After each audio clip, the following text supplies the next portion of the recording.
Hi, today we will talk about how can you fix that problem you have or your problem on your YouTube app. You will just click here on settings, then we come here to settings window here and this is window, and you go down, you will click here on apps, then you come to apps window here like you say, and you will just go down here to looking for YouTube app here and this is window. We will just go down and we will click here on YouTube, then we come to next window here or app info. We will click here on for stop, then we will click here on OK, and you just click here on storage, then we come to storage window.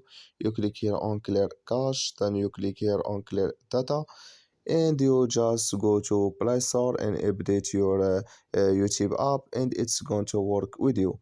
So that's all now. I wish now you are get it. Thank you for your watching. Don't forget to support us by liking, subscribe, and see you in next video. So see you.